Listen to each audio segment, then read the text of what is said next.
भारत माता की, भारत माता की, सालासर बालाजी महाराज की, वीर तेजाजी महाराज की, गुरु जम्बेश्वर भगवान की, करनी माता की, बाबा रामदेव की, गोगाजी महाराज की।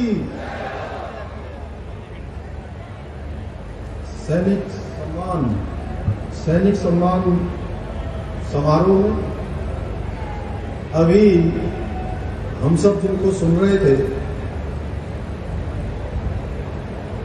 भारतीय जनता पार्टी राजस्थान के चुनाव प्रभारी और हरियाणा के बहुत ही लोकप्रिय नेता आदरणीय कुलदीप जी बिश्नोई, आज के कार्यक्रम के अध्यक्ष श्री सत्यपाल सिंह कटेवा जी, लेफ्टिनेंट जनरल, जिन्होंने बहुत ही सारगर्भित तरीके से सैनिकों और पूर्व सैनिकों की बात हम सब से समझ रखी।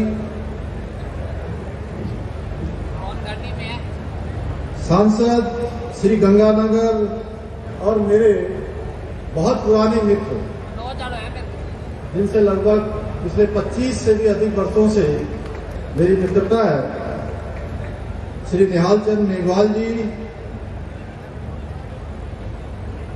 श्री बलवीर लुथरा जी, विधायक राय सिंह नगर, श्रीमती संतोष बाबरी जी, विधायक अनूपगढ़, शिमला बाबरी जी, पूर्व विधायक अनूपगढ़, हमारे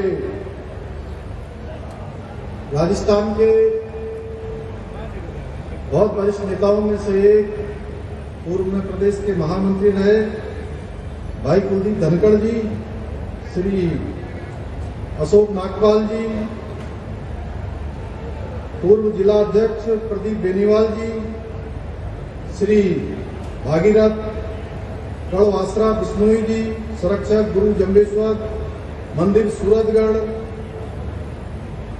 पूर्व प्रधान पंचायत समिति सूरतगढ़ आदरणीय चंदूराम लेगा जी, श्री राजेंद्र लेगा जी, अध्यक्ष नगर पालिका श्री विजयनगर, और आज के कार्यक्रम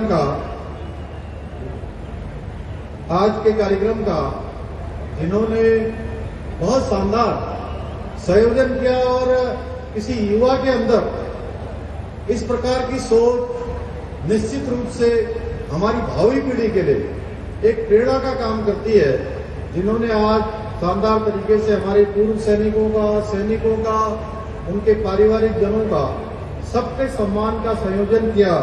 भाई राहुल लेगा जी, मैं इनको बधाई भी देना चाहता हूं कि इन्होंने बहुत शानदार ये संयोजन आज किया। श्री आत्माराम तरण जी, श्री हरि सिंह कामरा जी, प्रदीप खिच्चड़ जी चेयरमैन, देवेंद्र गुड़िया जी राष्ट्रीय अध्यक्ष अखिल भारतीय बिश्नोई महासभा, गुरबीर बराड़ जी, श्रीमती प्रियंका बेलान जी प्रदेश मंत्री भाजपा एवं अध्यक्ष नगर पालिका अनूपगढ़, सुरेंद्र छाबड़ा जी अध्यक्ष व्यापार मंडल सूरतगढ़, ओम प्रकाश कालवा जी पूर्व अध्यक्ष नगर पालिका सूरतगढ़, श्री हरीश मुंजाल जी जो रुद्रपुर उधम सिंह नगर उत्तराखंड से पधारे हैं।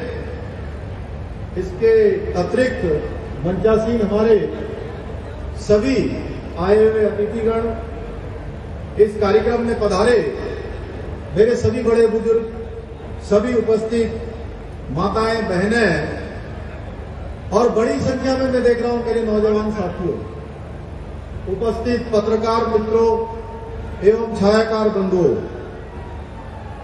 आज का जो कार्यक्रम है, जिसके निमित्त कार्यक्रम किया गया है, इसके बाद भी अभी बहुत सारे कार्यक्रम यहां पर होना है। जिस प्रकार का मैं इस कार्यक्रम की पूरी रचना देख रहा हूं, लेकिन आज के कार्यक्रम का जो मुख्य रूप से स्वरूप रखा गया है, मैं आज इस अवसर पर राष्ट्र के लिए अपना सर्वस्व निछावर करने वाले उन वीर बलिदानियों को, जिन्होंने देश के लिए हंसते हंसते अपने प्राणों को त्याग दिया, उन सभी को मैं नमन करना चाहता हूं।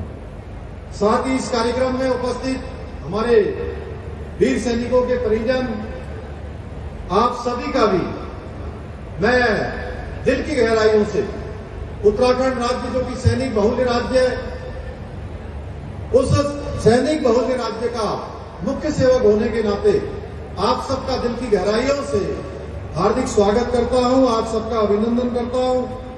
मैं अपना सौभाग्य समझता हूं कि आज मुझे आप सबके बीच में आप सबको सम्मानित करने का ये शुभ अवसर प्राप्त हुआ है।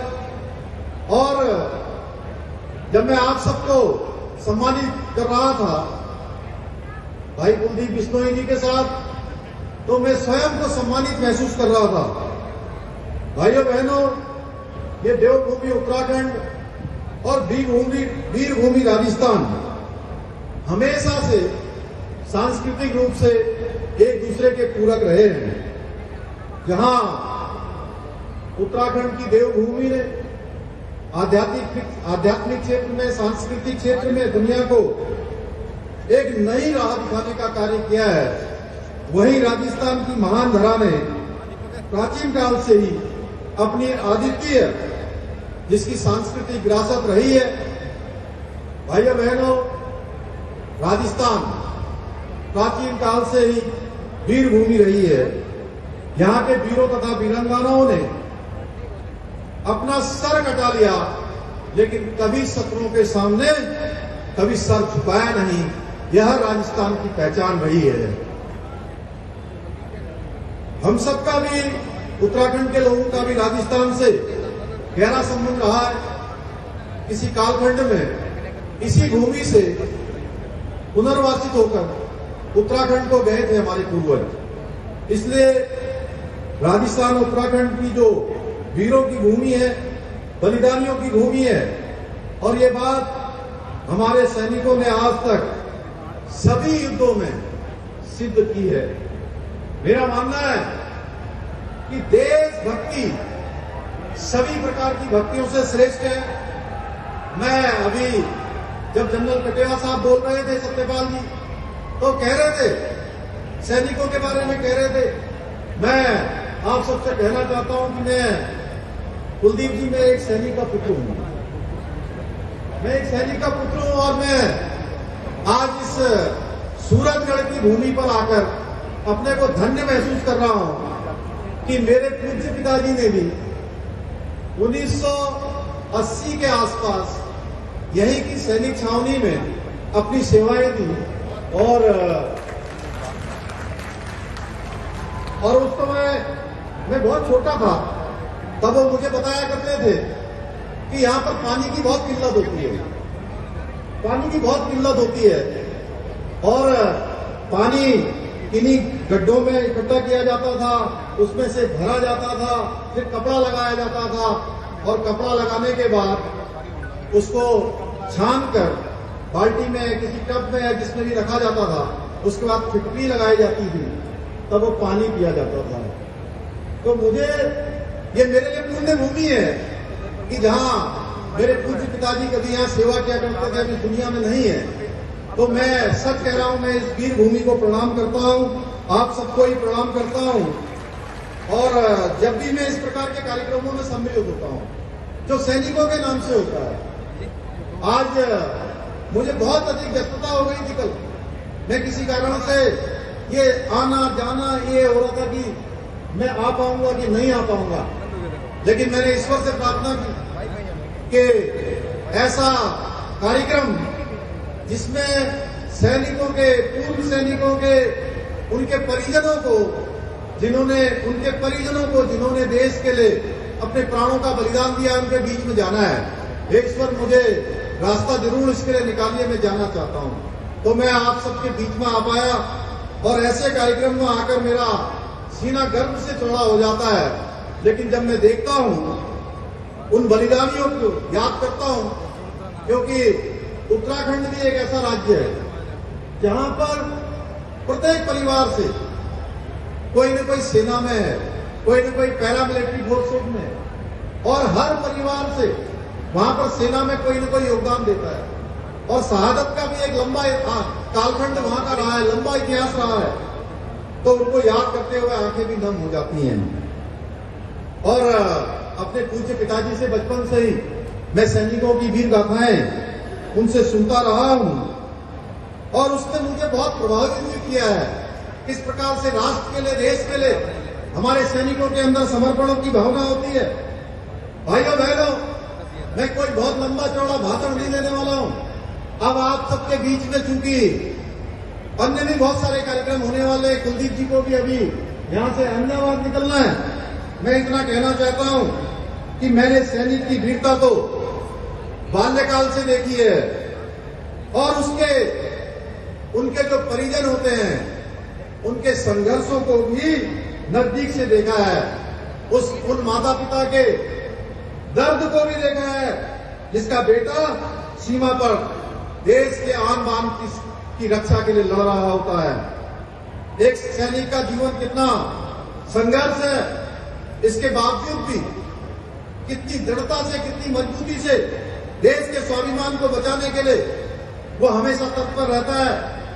वीर शहीदों की सम्मान करने की योग्यता हमें नहीं है, परंतु उनको सम्मानित कर हम स्वयं को सम्मानित महसूस करते हैं। सैनिकों के प्रति हमारी सरकार, हमारी पार्टी का समर्पण किसी से छुपा हुआ नहीं है। चाहे वो जनसंघ का समय हो, सैनिकों को उनका यथोचित सम्मान देने के लिए लगातार हमारी पार्टी काम करती रही है। चाहे वो भारत रत्न श्रद्धेय अटल बिहारी वाजपेयी जी का प्रधानमंत्रित्व काल हो या आज के समय में हमारे देश के यशस्वी प्रधानमंत्री आदरणीय नरेंद्र मोदी जी का शासन हो, हमने हमेशा ये चाहा है कि देश के लिए अपने प्राणों का न्यौछावर करने वाले वीर सैनिकों और उनके परिवारों को उनका सही हक मिल सके। इसके लिए आज केंद्र की सरकार माननीय प्रधानमंत्री नरेंद्र मोदी जी के नेतृत्व में काम कर रही है। भाइयों बहनों, आज मोदी जी के नेतृत्व में देश मजबूती से आगे बढ़ रहा है और देश आज सुरक्षित हाथों में, मजबूत हाथों में। आदरणीय मोदी जी का प्रयास है कि सेना न केवल पहले से कहीं अधिक सक्षम हुई है, अधिक मजबूत हुई है, बल्कि सशक्त हो रही है, बल्कि उसकी यश और कीर्ति पताका आज चारों ओर फैल रही है। पहले के समय में अगर दुश्मन की कोई गोली आती थी तो हमारे सैनिकों को पूछना पड़ता था कि गोली का जवाब कब देना है कि नहीं देना है। जब तक ऊपर से ऑर्डर नहीं आता था तब तक गोली का जवाब नहीं दिया जाता था। लेकिन भाइयों बहनों, मैं आपको बताना चाहता हूं, जब से प्रधानमंत्री के रूप में मोदी जी ने काम करना शुरू किया है, अब हमारे सैनिकों को गोली का जवाब देने के लिए किसी से कोई आदेश नहीं लेना पड़ता है, बल्कि हमारी सेना गोली का जवाब गोलों से देने का काम करती है। यह है नया भारत। चाहे पुलवामा हमले का बदला हो, बालाकोट एयर स्ट्राइक हो, गलवान घाटी हो या तवांग घाटी में चीन के सैनिकों के दांत फट्टे करने हो, हमारे सैनिकों ने दुश्मन को यह बता दिया कि मोदी जी जैसा राजनीतिक नेतृत्व हो तो किसी भी दुश्मन को उसकी मात में जाकर मात दी जा सकती है। आज सशस्त्र सेनाएं अपना सर्वश्रेष्ठ प्रदर्शन तभी कर सकती हैं जब उनके पास अच्छे हथियार हो और उन्हें उनका प्रशिक्षण मिला हो। इससे सैनिकों का मनोबल तो बढ़ता ही है और चुनौतियों का सामना करके विजयी भी होते हैं। आज आदरणीय प्रधानमंत्री मोदी जी के नेतृत्व में, उनके कुशल मार्गदर्शन में भारत एक शक्तिशाली एवं सशक्त राष्ट्र बन चुका है। सेना को मजबूत बनाना आज के समय की मांग है। इसके लिए आदरणीय प्रधानमंत्री मोदी जी के नेतृत्व में सेना के स्तर पर हर प्रकार के क्रांतिकारी बदलाव किए जा रहे हैं। आज पूरा विश्व भारत की शक्ति और सामर्थ्य से परिचित हुआ है, जिसका परिणाम है आज कोई भी दुश्मन हमें आंख दिखाने की हिम्मत नहीं कर सकता। भाइयों बहनों, आदरणीय प्रधानमंत्री जी का कुशल नेतृत्व का परिणाम है कि आज हमारे सैनिकों को किसी प्रकार के सैन्य साजो सामान की कमी का सामना नहीं करना पड़ता है। एक समय का लंबे समय तक अच्छे हथियार खरीदने के लिए अच्छे बूट खरीदने के लिए, अच्छे जैकेट खरीदने के लिए, और जो सैनिक हमारे सियाचिन ग्लेशियर में 40 डिग्री माइनस तापमान में काम करते हैं, उनको अच्छे बूट नहीं मिलते थे, बल्कि उनको अच्छे बूट नहीं मिलने के कारण से बर्फ के अंदर जाकर कोई बीमारी लग जाती थी, जिनके पैर तक काटने पड़ते थे। उसके लिए भी लंबे कालखंड तक इंतजार करना पड़ा। प्रधानमंत्री मोदी जी के प्रधानमंत्री का पद संभालते ही आज देश के अंदर ये सारी व्यवस्थाएं बदल गई। अच्छे बूट भी मिल रहे हैं, अच्छा प्रशिक्षण भी मिल रहा है, अच्छी सुविधाएं भी मिल रही हैं, सैनिकों का मनोबल भी बढ़ाया जा रहा है। भाइयों बहनों, 2014 के पहले यूपीए सरकार की पॉलिसी पैरालिसिस ने देश को बहुत नुकसान पहुंचाया। आला नेता की 10 सालों तक रक्षा के समझौते तक ताक पर रख दिए गए। पूर्व की सरकारों ने सेना के आधुनिकीकरण की बात तो दूर, सेना के लिए साजो सामान खरीदारी भी भारी पड़ती नजर आती थी। आदरणीय मोदी जी ने सेना को आधुनिक बनाने का मोर्चा संभाला और उसका असर साफ दिखता है। इसलिए सुरक्षा की दृष्टि से हमारी केंद्र सरकार ने जो पिछले 9 साल का कालखंड किया है वो बेमिसाल रहा है। सेना के पास बने हुए टैंक, मिसाइल, हैंड ग्रेनेड के साथ साथ बड़े हथियार जो आत्मनिर्भर भारत के नारे को सफल बना रहे हैं। आदरणीय प्रधानमंत्री मोदी जी ने 60 सालों से लंबित, जिसके बारे में अभी सतपाल जी जनरल साहब कह रहे थे, लंबित 1 रैंक 1 पेंशन की मांग को पूरा कर पूर्व सैनिकों को राहत देने का भी कार्य किया है। इसके साथ ही देश के लिए बलिदान देने वाले हमारे रणबांकुरों की याद में राजधानी दिल्ली में सबसे महत्वपूर्ण स्थान पर सैन्य धाम बनाकर सम्मान दिया है। ऐसा ही एक सैन्य धाम हम देवभूमि उत्तराखंड, वीरभूमि उत्तराखंड, देहरादून में भी बना रहे हैं, जहां आप सब दर्शन करने आते हैं। 4 धामों के बाद 5वां धाम हमने सैन्य धाम निर्माणाधीन, उसको भी तेजी से आगे बढ़ाने का संकल्प लिया है। जल्दी आप आएंगे तो आपके उसको दर्शन देहरादून में होंगे।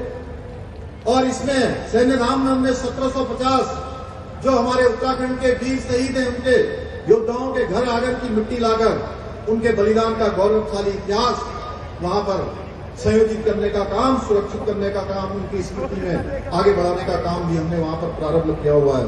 भाइयों बहनों, आदरणीय मोदी जी के नेतृत्व वाली सरकार आम जनता के साथ ही सैनिकों के निरंतर उत्थान के लिए भी कार्य कर रही है। पूर्व की सरकारों ने ना कभी जनता के हित में सोचा, न सैनिकों की सुरक्षा प्रदान की, बल्कि सैनिकों द्वारा दुश्मन पर किए गए हमलों पर भी हमेशा सवाल उठाने का काम किया गया है। आपने देखा होगा, जब जब सेना भी कोई काम करती है, उसके मनोबल को तोड़ने का काम भी। आज बहुत सारी ऐसी पार्टियां जो देश के अंदर जिन्होंने 60 सालों तक शासनकाल किया है, 60 सालों में से भी 55 साल तक एक परिवार का शासनकाल रहा है, लेकिन उसके बाद भी सेना के मनोबल को गिराने का काम अगर कोई करता है, उसमें वो सबसे पहले आगे रहते हैं। भाइयों बहनों, मैं आप सभी से अपील करता हूं, क्योंकि आज इतनी हजारों की संख्या में आप आए हैं, हमें अब राष्ट्र विरोधी शक्तियों को परास्त कर राष्ट्रवादी शक्तियों को आने वाले समय में विजयश्री दिलानी है। आप सभी भली भांति जानते हैं राष्ट्र विरोधी शक्तियों को किस तरह शिकस्त देनी है। इसके लिए क्या करना है आप सभी जानते ही हैं, जानते हैं ना? जानते हैं कि नहीं जानते?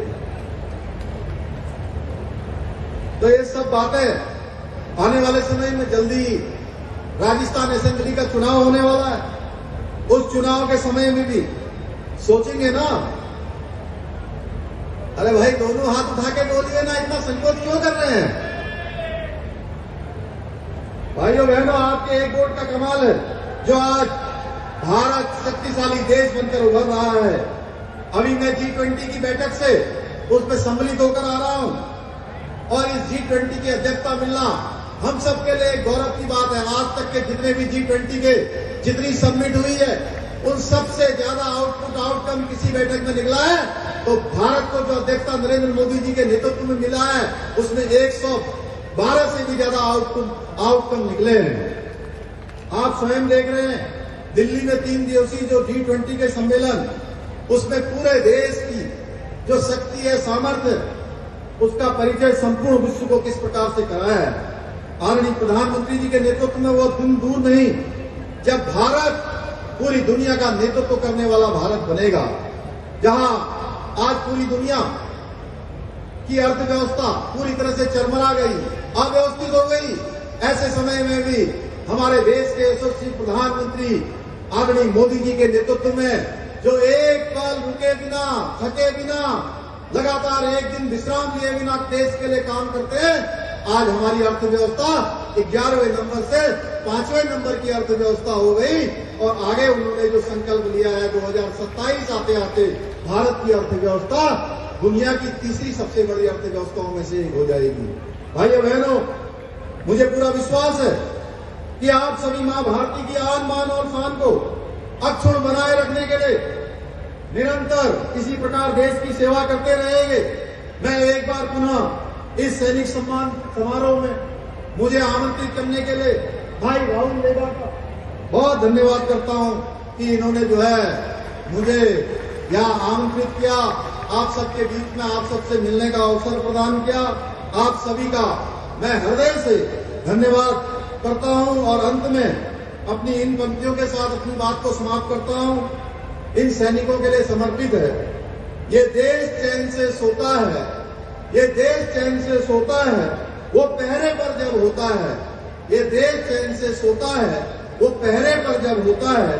जो आंख उठाता है दुश्मन, आंख उठाता है दुश्मन, तो अपनी जान उठोता है। उनकी वजह से आज सुरक्षित ये सारी आवाम है। सरहद पर खड़े रखवालों को दिल से मेरा सलाम है। सरहद पर रखवालों पर दिल से मेरा सलाम है, दिल से मेरा सलाम है। बहुत बहुत धन्यवाद। जय हिंद, जय भारत, भारत माता की, भारत माता की।